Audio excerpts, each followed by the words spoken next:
notre administrateur du territoire qui est basé à Fizi et qui gère le port de Baraka, ainsi que le port de Bujumbura et le port de la Tanzanie, ici à côté, à Kigoma. Et donc, que les activités reprennent, c'est-à-dire les bateaux vont venir de ces ports, de ces endroits, de ces villes, pour ici, et nos bateaux, nos marchandises vont partir de l'autre côté. Nous sommes très contents parce que la population a tant souffert, et aujourd'hui, il n'y a pas assez de nourriture, il n'y a pas de travail. Toute cette population est très contente ici parce que, pour une fois, ils vont reprendre leurs activités économiques. C'est des centaines, voire des milliers d'emplois et de vies qui sont concernés. Maintenant, l'étape prochaine, dans 2-3 jours, je vous annonce l'ouverture de la frontière entre le Burundi et la République démocratique du Congo. Donc,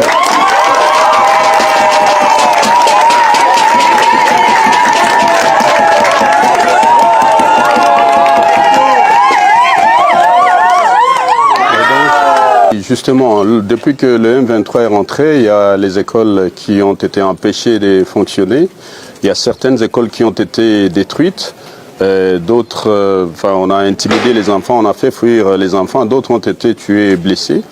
Mais nous allons engager encore une fois le gouvernement de la République. Vous savez qu'il y a quelques jours, le vendredi passé, le Conseil de ministres au niveau national, présidé par le président de la République, chef de l'État, a décidé de mobiliser des moyens importants pour la province du Sud Kivu pour aider à gérer les urgences.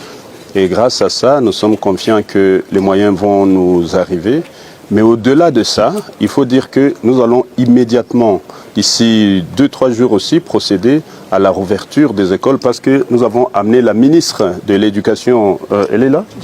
Oui, nous avons notre ministre de l'Éducation, de l'enseignement primaire, secondaire et technique ici. Après ici, et son équipe technique, et les enseignants, les profs et les autres, ils vont passer dans toutes les écoles pour aller voir l'état des lieux, pour faire un état des lieux. Et les quelques écoles qui sont détruites, nous allons rapidement mettre en place un mécanisme pour leur réhabilitation. Mais en attendant la réhabilitation, Madame la Ministre, il faut voir si tout va bien. Comme les militaires nous ont déjà dit que tout va bien, il n'y a pas de mines antipersonnelles, les mines antipersonnelles ont déjà été enlevées. Nous pensons que bientôt, dans quelques jours, nous serons capables de reprendre, de redémarrer l'année scolaire et que nos enfants reprennent le chemin de l'école.